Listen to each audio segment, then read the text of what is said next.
आज मेरी डिलीवरी का दिन था और डिलीवरी हो चुकी थी। मैं लेडी डॉक्टर के क्लिनिक में एक बेंच पर लेटी थी और मेरी आंखें पत्थर हो चुकी थीं। डॉक्टर बुरी तरह चिल्ला रही थी, चीख रही थी। वह डर गई थी। उससे इतना डर शायद अपनी जिंदगी में कभी नहीं लगा था। नर्स उसको संभाल रही थी कि डॉक्टर आप हिम्मत करें, होश करें। वह कह रही थी कि कैसे कैसे लोग हैं इस दुनिया में, ये क्या है ये। वह बुरी तरह से चिल्ला रही थी और मुझे कोई फर्क ही नहीं पड़ रहा था। मैं एक तरफ देख रही थी। दूर कोने से मुझे खिड़की के पार खड़ा हुआ एक शख्स नजर आ रहा था और मेरी आंखें उसे ऐसे देख रही थीं कि जैसे या तो वह मेरी जिंदगी को बचाने वाला या फिर बर्बाद करने वाला है। जब डॉक्टर ने मुझसे कहा कि ये औरत कहाँ से आई है, जरूर इसने कोई बहुत बड़ा पाप किया है, इसकी वजह से आज इसके साथ ये सब कुछ हुआ है। बोलो बीबी, क्या हुआ है तुम्हारे साथ? क्या तुमने कौन सा पाप किया है? किसको दुख पहुंचाया है तुमने? मैंने उससे एक नजर देखा और कहा कि मेरी कहानी सुनोगी तो हैरान रह जाओगी। और जब मैंने उससे बताया कि मेरे साथ क्या हुआ है तो वह फूट फूट कर रोने लगी, क्योंकि मेरे साथ गलत करने वाला मेरा अपना ही सगा। मेरा नाम जुनी है। हम लोग बहुत गरीब थे लेकिन इज्जतदार लोग थे। मेरे बाबा मेहनत मजदूरी करते थे, मेरी बहनों का और माँ का पेट पालते थे। और फिर मेरे बाबा ने यह काम छोड़ दिया और घर में एक छोटी सी दुकान बना ली। उनकी दुकान सिर्फ एक पट्टे पर ही मुश्तमिल थी, फिर भी घर की दाल सब्जी तो पूरी हो रही थी। फिर ऐसा हुआ कि शाम के वक्त उनके पास एक आदमी आकर बैठने लगा जो बकौल उनका दोस्त था। वह मेरे बाबा को अजीबोगरीब किस्म के मशवरे देता। कभी कहता यह काम कर ले, कभी कहता वह काम कर ले। मेरी माँ ने कहा था कि इसकी पूरे मोहल्ले में कोई इज्जत नहीं है, पैसा इसके पास होता है, पता नहीं ये क्या काम करता है, लेकिन इसकी किसी से दोस्ती नहीं होती। आजकल तुम्हारे बापू के पीछे पड़ा है, उनको भी बर्बाद करके छोड़ेगा। मैंने माँ से कहा कि जब आपको पता है कि यह ऐसा आदमी है तो पापा से कहें कि इसके साथ ना बैठा करें। माँ ने कहा कि तुम्हारे बाप ने आज तक मेरी कौन सी बात सुनी है जो अब सुन लेगा। मेरे रिश्ते की बात चल रही थी लेकिन उन लोगों ने इनकार कर दिया, क्योंकि हमारे पास देने के लिए दहेज नहीं था और ऐसा पहली दफा नहीं हुआ था। मुझे पहले भी एक जगह से इनकार हो गया था। उन लोगों को गलत फहमी हुई थी। माँ ने कहा था कि जो हो सकेगा करेंगे। जब उन्होंने कहा कि आप लोगों ने कुछ बनाया नहीं तो माँ ने कहा कि हमसे जितनी कोशिश हो सकती थी हमने की है। चंद बर्तनों और कुछ बिस्तरों के अलावा हम कुछ नहीं बना सके, वो भी मेरी माँ के अपने दहेज के थे। तो उन लोगों ने रिश्ता तोड़ दिया था और इस दफा भी यही हुआ था। हालांकि इस दफा हमने उन्हें साफ साफ कहा था कि हम कुछ नहीं दे सकते, पर फिर भी उन्होंने एक दफा हाँ करके फिर दोबारा से दहेज का मुतालबा करना शुरू कर दिया और आज यह रिश्ता भी खत्म हो गया। मैं बड़ी परेशान थी और मेरे पापा भी। मुझे ऐसा लगता था कि मेरी जिंदगी में कभी भी कुछ भी ठीक नहीं होगा। बस मेरी शादी हो जाती, चाहे जिससे भी होती। एक दफा मैं अपने घरवाली बन जाती, फिर यह समाज मेरे खिलाफ बोलना छोड़ देता। मैं कहीं भी जाती तो लोग सवाल करते थे, अभी तक शादी नहीं हुई, अभी तक शादी नहीं हुई। मैं परेशान हो गई थी। मेरा तो दिल करता था कि बस जिससे भी मेरी शादी करवाएं, बस शादी करवा दें। जब कोई मुझसे सवाल करे तो मेरे पास जवाब हो। ऐसा ही होता है। यह समाज एक औरत को इतना ज्यादा प्रेशर देता है कि फिर वह कोई भी फैसला करने के लिए तैयार हो जाती है, और फिर जब उसके साथ कुछ गलत हो जाता है तो कहते हैं कि इसकी अपनी गलती थी। हमारे घर में एक ही छोटा सा कमरा था जिसमें सब लोग सोते थे और एक साइड पे बहुत ही छोटा कमरा था। इतना छोटा कमरा कि उसमें एक चारपाई भी नहीं आती। बाबा ने वहीं पे दुकान बनाई थी और रात को मैं उधर सो जाया करती थी। मुझे सबके साथ एक कमरे में सोना अच्छा नहीं लगता था। सारी सारी रात रोती रहती थी, अपने हालात पे, अपनी किस्मत पे, इसलिए अकेली सोती थी। इसी कमरे के बाहर मेरे बाबा उस आदमी के साथ बैठे होते थे। उसका नाम आयुष था। आज मैं उन दोनों की बातें सुन रही थी। वह मेरे बाबा को उल्टी सीधी बातें बता रहा था। बाबा ने कहा कि यार बड़ा परेशान हूँ, बड़ी बेटी का रिश्ता 2 दफा टूट चुका है, उसकी शादी होगी तो बाकी की होगी। कुछ समझ नहीं आ रहा, दहेज के बगैर तो शादियां ही नहीं होती। उसने कहा कि अरे क्यों नहीं, दहेज के बगैर शादियां होती हैं, बल्कि कुछ लोग ऐसे भी हैं इस दुनिया में जो आपको पैसे भी देते हैं। मेरे बाबा ने कहा कि तू कौन सी दुनिया की बातें कर रहा है, मैंने तो ऐसा कभी नहीं सुना। उसने कहा कि अरे तूने नहीं सुना तो इसका मतलब कि यह सब नहीं होता दुनिया में। अरे क्या कुछ नहीं होता? और फिर तू ज्यादा दूर क्यों जाता है? तेरी बाकी तीनों बेटियों की जिम्मेदारी मैं लेता हूँ कि उनकी शादी बहुत अच्छी जगह करवाऊंगा, ऐसी जगह पे करवाऊंगा कि वह खुद तेरी बेटियों के लिए दहेज बनाएंगे बल्कि तुझे कुछ पैसे देंगे और विदाई के बाद भी तेरा ख्याल रखेंगे। लेकिन मेरी एक शर्त है। मैं उनकी बातें बहुत गौर से सुन रही थी। ये बता नहीं कौन सी बातें कर रहा था। साफ पता चल रहा था कि मेरे बाप का दिमाग खराब कर रहा था। ऐसा कहाँ होता है कि वे लोग खुद से सारा सामान बनाएं और शादी के बाद भी लड़की के बाप को पैसे देते रहें। ऐसा तो हो ही नहीं सकता। साफ पता चल रहा था कि झूठ बोल रहा है। और मेरा बेचारा बाप, जिसको मैं मासूम कहूं या बेवकूफ, वह भी बेटियों के बोझ तले इतना दबा हुआ था कि उसकी बात पर हाँ में सर हिला रहा था और कह रहा था कि अच्छा, ऐसा भी होता है। अगर ऐसा होता है तो मैं तैयार हूं। मुझे उसका यह मशवरा बहुत ही बुरा लग रहा था, लेकिन बाबा तो ऐसे पेश आ रहे थे जैसे उनको यह सब कुछ ठीक लग रहा है। उसने कहा कि मेरी शर्त यह है कि तुझे अपनी बड़ी बेटी की शादी मेरे बेटे से करवानी होगी। जब मैंने यह बात सुनी तो मेरे कदमों तले से जमीन निकल गई। लेकिन बाबा ने जो बात की, उसने तो मेरे सर से जैसे आसमान भी खींच लिया। बाबा ने कहा कि अरे, अगर तू मेरी इतनी मदद करेगा तो क्या मैं तेरे घर में अपनी बेटी का रिश्ता नहीं करूंगा? और फिर मुझे तो तुझ पे पूरा भरोसा है, तू तो बहुत अच्छा इंसान है। बाबा का रद्द अमल बहुत पॉजिटिव था। उन्होंने यह भी नहीं पूछा कि क्यों करवा रहे हो अपनी बेटी की शादी तुम्हारे घर में, तुम्हारा बेटा कौन है, क्या करता है। उसने पूरे मोहल्ले में मशहूर किया हुआ था कि उसका बेटा दूसरे शहर में काम करता है। काम क्या करता है यह किसी को पता नहीं था। अगले ही दिन बाबा ने यह बात मेरी माँ से कर दी और मेरी माँ को भी अपनी बातों में लगा लिया। मैंने कहा कि मैं शादी नहीं करूंगी, तो माँ ने कहा कि उन लोगों को दहेज नहीं चाहिए। मैंने कहा कि माँ, मैं शादी नहीं करना चाहती। माँ ने कहा कि वे लोग एक चीज भी नहीं मांग रहे। मैंने कहा कि माँ, मुझे उस घर में नहीं जाना। तो माँ ने कहा, अरे, तेरी शादी तो मुफ्त में हो जाएगी। मैंने अपना सर पकड़ लिया कि मेरी माँ को तो सिर्फ दहेज और इस बात की खुशी थी कि उन लोगों को कुछ देना नहीं पड़ेगा। मेरे बारे में तो वह कुछ भी नहीं सोच रही थी। इसका मतलब कि यहाँ पर बोलना बेकार था। मैं कुछ भी कहती, उनकी सुई वहीं अटकी रहती कि मुफ्त में शादी हो रही है तो बस फिर यही ठीक है। मेरी माँ ने मुझे समझाया और कहा कि 2 दफा तेरा रिश्ता टूटा है। अगर ये बात किसी को बताकर तीसरी दफा तेरा रिश्ता मांगेंगे तो पता है लोग क्या कहेंगे। लोग कहेंगे कि लड़की में कोई परेशानी है, तभी बार बार इसके रिश्ते टूटते हैं। मैंने कहा कि रिश्ता टूटा है तो क्या हुआ, किसी के साथ रात तो नहीं गुजार रही, मैंने कुछ गलत तो नहीं किया। यह सब घर बैठे बैठे ही हुआ था। जो हुआ था, मेरी माँ कहने लगी कि लोग ये बातें नहीं समझते, उनको बोलने के लिए कोई ना कोई बात चाहिए होती है, तो क्यों सबको मौका देना चाहती है। और अगर तू अकेली बहन होती तो हम बहुत सोच समझकर देखभाल के तेरा रिश्ता करते, लेकिन तू सोच, पीछे लाइन लगी हुई है। अब बता हम क्या करें। मैंने कहा कि आप लोगों के दिमाग में यह बात बैठ गई है कि शादी मुफ्त में हो रही है। आप लोग कुछ भी करेंगे पर यह बात हाथ से जाने नहीं देंगे। मैं खामोश हो गई और मेरी शादी करवा दी गई। और फिर वही हुआ कि जब आपका दिल किसी बात की गवाही दे रहा हो कि कुछ बुरा होने वाला है तो बुरा हो जाता है। मेरी जिस घर में शादी करवाई थी और जिस लड़के से कराई थी, उसका राज पहली रात ही खुल गया। जब वह कमरे में आया तो मैं हैरान रह गई। उसको भी अब तक छुपाया जा रहा था। वैसे तो हमारी कोई इतनी बड़ी शादी नहीं थी कि 4-5 मुलाकातें होती, पता चलता कौन है, कैसा है, लेकिन वह एक दफा भी घर नहीं आया। यहाँ तक कि मेरे बाप से भी उसकी मुलाकात नहीं करवाई। मेरी माँ ने कहा कि एक दफा लड़के को देख लेते, तो मेरे बाप का कहना था कि तुम भी कमाल करती हो। जब परसों शादी है तो आज लड़के को देखकर क्या करूंगा और क्या ना ही नहीं पसंद आएगा। मुझे उसके अंदर जो भी है, वह जैसा भी होगा, हमारे लिए तो वह सोने का बना हुआ है। मेरे बाप ने यह बात मेरी माँ से की थी, लेकिन मैंने सुन ली थी और मुझे बहुत बुरा लगा था, बहुत अफसोस हुआ था। पर मैं भी कुछ नहीं कर सकती थी कि बस वह मुफ्त में लेकर जा रहे थे, तो फिर वह जैसे भी होते, इससे कोई फर्क नहीं पड़ता था। बुरे आदमी ने मेरे माँ बाप की दुखती रग पर हाथ रख दिया था। आयुष को पता नहीं था कि उसका तीर निशाने पर लगा था। जब मेरा दूल्हा कमरे में आया तो मैं उसे देख के हैरान रह गई। उसकी चाल से यह अंदाजा हो गया कि वह नॉर्मल नहीं है, कोई ना कोई परेशानी था। अजीब अजीब हरकतें कर रहा था। कभी कहता था, तुम मेरी बहन हो। नहीं नहीं, तुम मेरी बहन नहीं हो, तुम तो मेरी पत्नी हो। फिर कहता था कि तुम यहाँ पर क्या कर रही हो। अच्छा अच्छा, हाँ, तुम तो मेरी पत्नी हो। वह बार बार यह बात भूल जाता था कि मैं उसकी पत्नी हूँ और हम दोनों की शादी हो चुकी है। कभी कोई अजीब बात करता तो कभी कोई। अचानक से मुझे कहने लगा कि चॉकलेट खाओगी। मैं हैरान हो गई।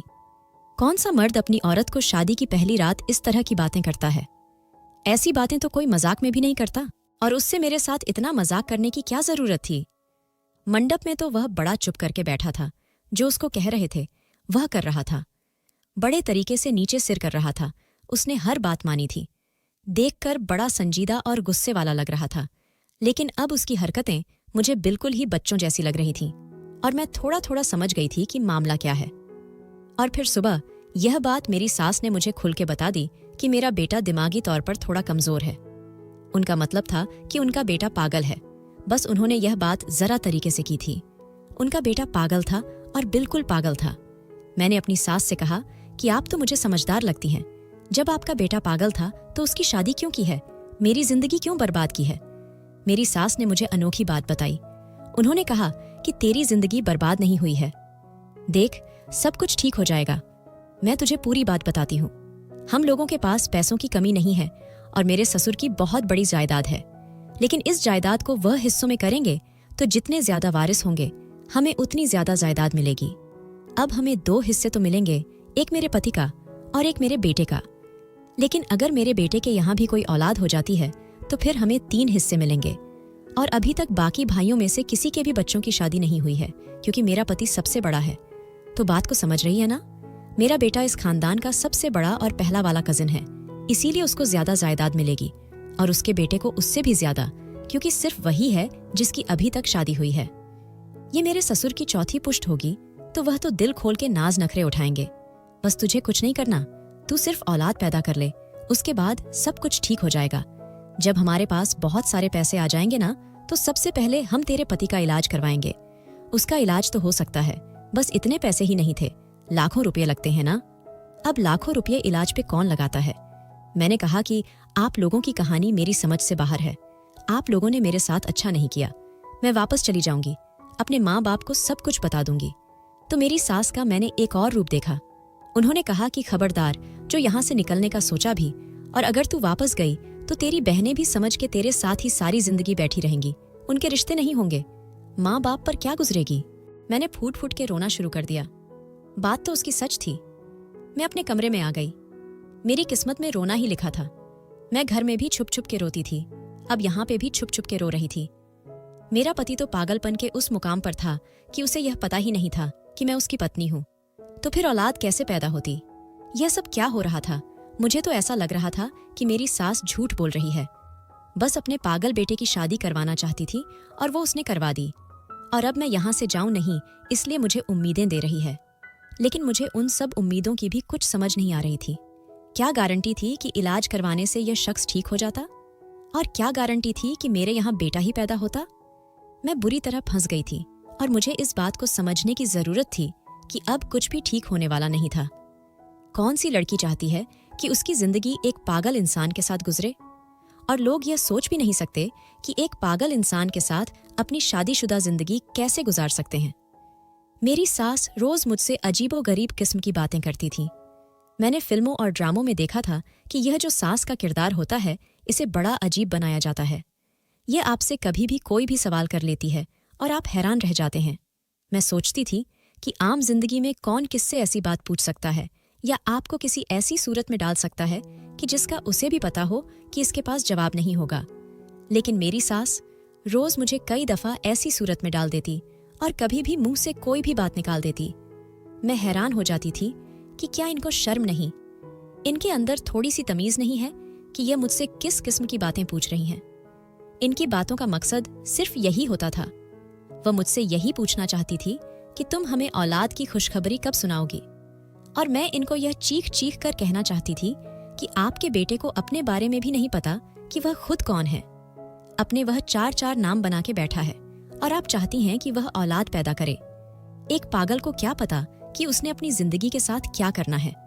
वह कहती थी कि तुम बहुत समझदार हो और बस इतना काफी है, तुम्हारा समझदार होना काफी है। अगर तुम समझदार हो तो सब कुछ हो जाएगा, उसका बीच में इतना कोई काम ही नहीं है। लेकिन मैं उनको क्या बताती, क्या समझाती? मेरी भी तो पहली शादी थी, मुझे क्या पता था। मैं तो बहुत ज्यादा फंस चुकी थी। शायद मेरे गुस्से में मांगी हुई प्रार्थना कबूल हो गई थी। मैंने कहा था कि जिससे भी मेरी शादी करवा दो, जो भी हो, जैसा भी हो, बस मेरी शादी करवा दो भगवान। और भगवान ने मेरी सुन ली थी। मेरा पति जो भी था, जैसा भी था, बस मेरा पति था। मैं इस घर में सिर्फ उनके बेटे की नौकरानी के तौर पर रह रही थी। मैं उसके काम कर देती थी, उसके लिए खाना बना देती थी और कभी कभी वह मेरे सर पर इस कदर नाचने लगता कि मुझे उसके साथ खेलना भी पड़ता था। उससे ज्यादा हम दोनों का कोई भी रिश्ता नहीं था। मेरा तो दिमाग सड़ गया था। पहले तो मैंने अपनी माँ बाबा को कुछ नहीं बताया, लेकिन फिर मैं भी इंसान थी, मेरी बर्दाश्त खत्म हो गई तो मैंने उन्हें जाकर सब कुछ बता दिया। मैंने उन्हें यह बात ऐसे बताई कि उन्होंने आपसे झूठ बोला। वह बहुत बड़ा झूठ है। इंसान है, उसने अपने पागल बेटे के साथ मेरी शादी करा दी।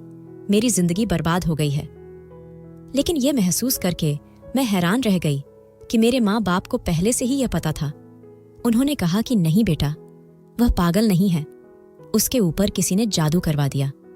उनके यहाँ वह वारिस वगैरह का कोई चक्कर है ना, इसलिए बाकी चाची हो और ताइयों ने उनके बेटे के ऊपर जादू करवाया हुआ है। वह पागल नहीं है, उसकी शादी हो जाएगी तो ठीक हो जाएगा, जादू का तोड़ हो जाएगा, तेरी किस्मत से वह बिल्कुल ठीक हो जाएगा। और देख, तेरी बहन के लिए बहुत अच्छा रिश्ता भेजा है, इतना अच्छा रिश्ता है, इन लोगों को जहेज भी नहीं चाहिए। मैंने कहा कि माँ, इसका मतलब कि आप लोगों को पता था कि मेरा होने वाला पति पागल है। मेरी माँ ने कहा, तो क्यों अपने पति को बार बार पागल कह रही है? बेटा, पति को ऐसे नहीं कहते, पागल नहीं है, वह बीमार है। मैंने कहा कि हाँ, मानसिक बीमार है, और मानसिक बीमार लोगों का क्या होता है ये तो आपको पता ही है ना। मेरी माँ ने कहा कि नहीं, मानसिक बीमार नहीं है, इस पर जादू है, सब कुछ ठीक हो जाएगा। तो वह अपनी बहन के बारे में पूछ, देख कितना अच्छा रिश्ता आया है उसका। मैंने कहा कि आप कैसे बाकी औलादों के लिए एक औलाद को कुर्बान कर सकती हैं। मैं अपनी माँ से ऐसे सवालात पूछ रही थी, रो रही थी, मेरी शक्ल अजीब सी बनी हुई थी, लेकिन मेरी माँ को कोई परवाह नहीं थी। वह बस मेरी बहन के आने वाले रिश्ते और उनकी भेजी हुई चंद चीज़ों को लेकर बैठी थी और मुझे दिखा रही थी। मैं भी समझ गई कि जब उन्होंने खुद ही मुझे इस कुएं में फेंका है तो अब वह मेरी तरफ मदद का हाथ कैसे बढ़ा सकती है। मैं भी खामोश हो गई। मैंने कहा कि हाँ, मेरी बहन के लिए बहुत अच्छा रिश्ता आया है, भगवान उसके नसीब अच्छे करें। बस एक बात का ख्याल रखना कि कहीं उसका होने वाला पति भी पागल ना हो। मैंने इतना कहा तो मेरी माँ ने मुझे ऐसे देखा कि जैसे मैंने ना जाने कौन सी बात मुंह से निकाल दी है, जैसे कोई कुफ्र बोल दिया है। उन्होंने कहा कि तू अपनी बहन से जल रही है। मैंने कहा कि मैं कौन होती हूँ किसी से जलने वाली, मेरे तो सारे अरमान, सारे ख्वाब ही जल के राख हो गए हैं। अब मेरे पास है ही क्या जो मैं किसी से हसद करूं। मुझे तो अपनी जिंदगी में अब कुछ भी नहीं चाहिए। हाँ, मैं हराम मौत नहीं मरना चाहती, इसलिए भगवान से प्रार्थना करती हूँ कि जल्दी मुझे मौत मिल जाए। अब मेरी माँ को थोड़ा सा अफसोस होने लगा। वह मेरी तरफ पड़ी, लेकिन मैंने उनका हाथ झटक कर वहां से चल पड़ी। मैं नहीं चाहती थी कि वह मेरे सिर पर हाथ रखे, मुझे झूठी तसल्ली दें, जबकि उनको पहले से पता था कि यह सब कुछ होने वाला था। इसी तरह काफी वक्त गुजर गया। जब औलाद नहीं हो रही थी तो मेरे साथ उन्होंने एक नया तीर हुआ। उन्होंने कहा कि वसीयत होने में थोड़ा सा ही वक्त रहा गया और हमारे पास औलाद नहीं है, अब हम क्या करें, कुछ करना पड़ेगा। मेरी सास ने उनको एक मशवरा दिया और उन्होंने तुरंत मान लिया। अगले ही दिन उन्होंने मेरे पति से तलाकनामा लिखवा लिया, यानी कि उसका अंगूठा लगवा लिया। मैं हैरान हो गई कि उन्होंने यह क्या किया, अपने बेटे से मुझे तलाक करवा दी। मैं ज्यादा दुखी नहीं थी, क्योंकि मैं इस पागल के साथ थोड़ी सी जिंदगी गुजारना चाहती थी, लेकिन यह सब क्यों किया गया था। मेरी सास कह रही थी कि सारे कानूनी फंदे अपनाने पड़ेंगे, क्योंकि जायदाद का मामला है, यह ना हो कि कल को कोई बात नहीं कराए, इसलिए यह फर्जी तलाक करवाना भी जरूरी है और फर्जी शादी भी। मुझे उनकी हरकतों की और बातों की कुछ समझ नहीं आ रही थी। वह दोनों पति पत्नी क्या कर रहे थे, क्या करना चाहते थे, क्या कर चुके थे, आगे उनका क्या प्लान था, क्योंकि कोई ना कोई प्लान जरूर था। ये लोग दौलत के नशे में पागल हो चुके थे, इनको सिर्फ हिस्सा चाहिए था और हिस्से के लिए ये लोग कुछ भी कर सकते थे। इसकी मुझे समझ नहीं आ रही थी। ये इतने अच्छे तो नहीं थे कि मुझे वापस जाने देते और कहते कि हम तेरी जिंदगी बर्बाद नहीं करना चाहते, बेटी तो वापस चली जा, क्योंकि कुछ दिन बाद ही मेरे ससुर ने कहा कि अब मैं इस लड़की से शादी करूंगा और उसके यहाँ औलाद पैदा होगी तो हम कहेंगे कि ये हमारे बेटे की औलाद है और इस तरह हमें जायदाद में से 3 हिस्से मिल जाएंगे। मेरे साथ उन्होंने बात नहीं की थी, गोया मेरे कानों में अबलता हुआ सियासा डाल दिया था। मैं हैरान रह गई। मैंने कहा कि ससुर से शादी जायज नहीं है, ये आप कैसी हरकतें कर रहे हैं, मैं यहाँ से चली जाऊंगी। उन्होंने तो मुझे इसलिए यहाँ पे रोका था कि कुछ दिन बाद तुम चली जाना, लेकिन ये क्या कि अब वो मेरे ससुर के साथ ही मेरी शादी करवाना चाहते थे और मेरी सास भी साथ मिली हुई थी। दौलत का इतना लालच था इन लोगों को। मेरी सास ने कहा कि थोड़ी बहुत दौलत नहीं है, बहुत ज्यादा दौलत है, बहुत लंबी चौड़ी जायदाद है, ऐसा मौका कौन हाथ से जाने देता है? मेहनत करके इंसान कितना कमा लेता है। मैंने कहा कि मैं आपको माँ कहती हूँ और आप मुझे अपनी सौतन बनाना चाहती हैं। उन्होंने कहा कि मैं कुछ नहीं जानती, मुझे तो बस दौलत चाहिए और इसके लिए मैं कुछ भी कर सकती हूँ। वह कहने लगी कि मैंने बेडेढ़ा बुरा वक्त गुजारा है और अब मैं अपना बुढ़ापा गरीबी में नहीं गुजारना चाहती। उन्होंने कहा कि और भी इस दुनिया में बड़े नाजायज़ काम होते हैं, लोग करते हैं तो क्या हो जाता है, वैसे भी इसकी सज़ा बाद में मिलेगी। मैंने कहा कि आप किस किस्म की औरत हैं? तभी भगवान ने आपको एक पागल औलाद दिया है, क्योंकि आप उसी काबिल थीं। मैं बोल रही थी कि मेरी सास ने मुंह पे थप्पड़ डीएच मार दिया। मैं वहां से भाग जाना चाहती थी, लेकिन उन्होंने मुझे कमरे में कैद कर दिया और जबरदस्ती मेरा अंगूठा लगवा लिया, वह भी तब जब मैं बेहोश हुई थी। मुझे नहीं पता था कि यह शादी हुई या नहीं, लेकिन इसके बाद उन लोगों को पूरा हक मिल गया कि वह मेरे साथ कोई भी जुल्म कर सकें। अपने माँ बाप का रवैया मैं पहले ही देख चुकी थी। अब मैं उनकी तरफ मदद का हाथ नहीं बढ़ाना चाहती थी।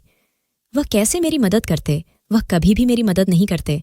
मुझे पता चला था कि मेरी छोटी बहन का रिश्ता हो रहा था। आजकल रिश्ते वालों का घर में आना जाना था। मेरे माँ बाप उनके सामने अपने भर आम रखते फिर रहे थे। ऐसे में अगर मेरा परेशानी सामने आ जाता तो वह मेरी मदद करने के बजाय शायद यही कह देते कि यह लड़की कौन है, हम जानते नहीं हैं, पता नहीं यह कौन है, क्योंकि इस तरह छोटी बहन का रिश्ता खराब होता। वह बहुत अमीर घर में जा रही थी। मेरी माँ पापा को और भी बहुत सी उम्मीदें थीं। सुनने में आया था कि जिस लड़के से मेरी बहन का रिश्ता हो रहा है उसके 2 छोटे भाई भी हैं। शायद मेरी बाकी की दोनों बहनों को भी वहां पर बसाना चाहती थी। एक साथ ही उनके इतने सारे प्रॉब्लम हल हो रहे थे, तो उनके लिए मेरा परेशानी कुछ नहीं थी। मैं खामोश थी। अब मेरे पास और कोई चारा नहीं था। बात सिर्फ यहां तक नहीं थी। अभी भी इस घर में मेरी जिम्मेदारियां उतनी ही थीं, बस मेरे सर पे एक और दुख नाचने लगा था। मैं अपने पति का ख्याल इसी तरह से रखती थी, क्योंकि अब उसे आदत हो गई थी। वो मेरे हाथ से ही खाना खाता और मेरे साथ ही खेलता था। घर के काम भी मैं ही करती। मेरी सास पूरा दिन बैठी रहती थी और अब मेरे ससुर भी किसी दुख की तरह मेरे सर पे सवार थे। वैसे तो वह मेरे मौजूदा पति थे, लेकिन मेरी जुबान से उनके लिए यही निकल जाता था। मैंने एक दफ़ा खुदकुशी करने की भी कोशिश की, लेकिन मुझे बचा लिया गया। बल्कि मुझे इस बात पर मारा गया कि तुम खुदकुशी करना चाहती हो। तुम्हारे साथ हमारा इतना बड़ा मकसद जुड़ा हुआ है। मेरे माँ बाप मुझसे मिलने के लिए आए थे। मेरी बहन की शादी पे बुलाना चाहते थे।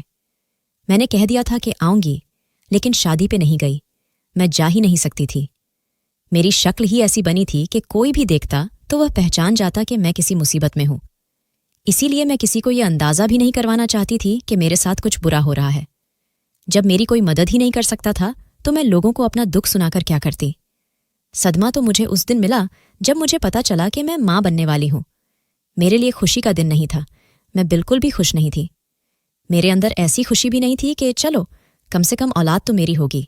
मुझे ऐसा लग रहा था कि मेरी जिंदगी में कभी कुछ अच्छा नहीं होगा और मेरी जिंदगी का सबसे बड़ा जुल्म हो गया था जब ये बच्चा होने वाला था।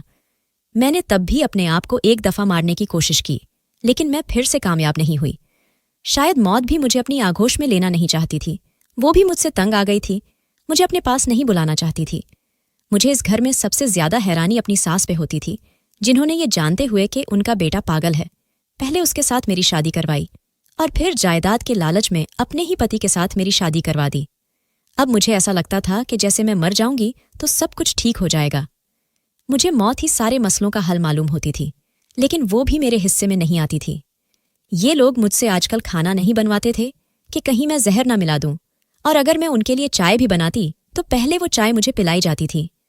मुझ पे हर वक्त नजर रखते थे। अब तो मेरी सास मुझे मेरे साबिक पति के पास भी जाने नहीं देती थी कि कहीं वो मुझे कोई चीज ही ना उठा कि मार दे और बच्चा जाया ना हो जाए, जबकि मैं चाहती थी कि ऐसा भी कुछ हो जाए तो बड़ी गनीमत होगी। मेरे माँ बाप को जब पता चला कि मैं माँ बनने वाली हूं तो वो बहुत खुश हुए।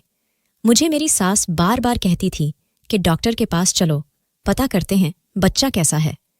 मैं कहती थी कि मुझे कोई ज़रूरत नहीं है जानने की कि बच्चा कैसा है, ठीक ही होगा। मैं एक दफ़ा भी डॉक्टर के पास नहीं गई थी। ना तो मैंने कोई अल्ट्रासाउंड कराया, ना ही कोई दवाई खाई। लेकिन मैं हैरान इस बात पे हूं कि फिर भी मेरा ये हमल ठीक ठाक चल रहा था। मुझे कोई परेशानी नहीं हो रहा था। फिर वो दिन भी आ गया जब मेरे यहाँ औलाद होने वाली थी। मुझे दर्द शुरू हो गया और डॉक्टर के पास ले जाया गया। लेडी डॉक्टर ने कहा कि इनका तो नॉर्मल केस ही मालूम होता है, आप लोग फिक्र नहीं करें, पहला बच्चा है तो नॉर्मल ही होगा। मुझे अंदर ले गए और जब बच्चा इस दुनिया में आया तो मैंने बच्चे के रोने की आवाज़ नहीं सुनी, बल्कि मैंने डॉक्टर की चीखने चिल्लाने की आवाज़ सुनी थी। वह पूरी तरह से चीख रही थी, चिल्ला रही थी। वह कह रही थी कि ये औरत कौन है? ये औरत इंसान नहीं है, ये डायन है। इसने ज़रूर कोई गुनाह किया है, इसको सज़ा मिली।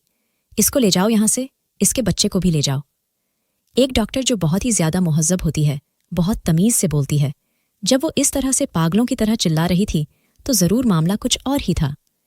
लेकिन मैं इस जगह पर ऐसे पड़ी थी जैसे मेरे अंदर रूह ही नहीं है, क्योंकि मुझे अंदाज़ा हो गया था कि मेरे साथ क्या हुआ है। वहाँ पर खड़ी बाकी की नर्सेज, दाइमा, औरतें, मिडवाइफ सब मुझे कह रही थीं कि तुम कुछ बोलती क्यों नहीं हो? ये सब कैसे हुआ? मैं बिल्कुल भी नहीं बोल रही थी। वह लोग यही समझ रहे थे कि मैंने ही कोई गुनाह किया है। जब बच्चा मेरे ससुर को दिखाया गया तो मेरे ससुर को हार्ट अटैक आ गया। वहीं पर दिल पे हाथ रख के ज़मीन पर बैठ गए और मेरी सास भी पागलों की तरह चिल्लाने लगी। बच्चा इस दुनिया में नहीं रहा और जिस दुनिया से चला गया था वह एक बेटा ही था, लेकिन ऐसा था कि उसको कोई भी देखता तो हैरान ही रह जाता। शायद उसके लिए इस दुनिया से चले जाना ही बेहतर था, जिसकी एक झलक भी लोगों से देखी ना जा रही थी। वह जिंदगी कैसे गुजरता?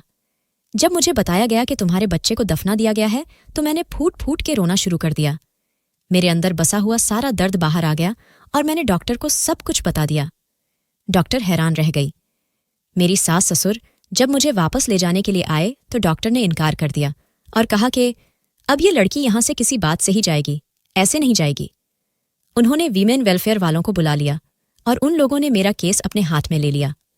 उन्होंने कहा कि ये लड़की यहां से जाएगी तो हमारी मर्जी से, क्योंकि इसके साथ बहुत बुरा हुआ है। लड़की को बेहोश करके उससे दस्तखत करवाए गए हैं और उसके साथ इतना जुल्म किया गया है। मेरे माँ बाप को भी बुला लिया गया। उनको बाकी की मामलात के तो नहीं पता था, वो भी रो रहे थे, अफसोस कर रहे थे, लेकिन मुझे कुछ सुनाई ही नहीं दे रहा था। मैं ऐसे खड़ी थी जैसे कोई पत्थर बने खड़ा होता है। सारे मामलात साफ करवाए गए। मेरा अब मेरे ससुर से या मेरे साबिक पति से कोई भी ताल्लुक नहीं था। मैं इसी वेलफेयर में रहती हूँ और आज इस बात को 1.5 साल हो गया है। बस किसी तरह अपनी जिंदगी को गुजार रही हूँ। ये कहानी भी मुझसे यहाँ पर आने वाली एक औरत ने सुनी। उसने मुझे कहा कि आप मुझे अपनी कहानी बताओ ताकि मैं आपकी कहानी लोगों तक पहुँचाऊँ और उनको पता चले कि इस दुनिया में कैसे कैसे बेरहम लोग होते हैं। मेरी जिंदगी का तो अब कोई मकसद नहीं है, लेकिन यहाँ पर मेरा आपसे भी एक सवाल है कि किसी औरत के साथ सिर्फ अपने मसले और अपनी मुसीबतों के लिए इतना बड़ा जुल्म करना कहाँ का इंसाफ है? माँ बाप ने अपना फ़ायदा देख लिया, सास ससुर ने अपना फ़ायदा देख लिया, मेरे बारे में तो किसी ने भी नहीं सोचा। दोस्तों, वीडियो कैसा लगा? कमेंट करके ज़रूर बताएं। वीडियो को लाइक और चैनल को सब्सक्राइब ज़रूर करें।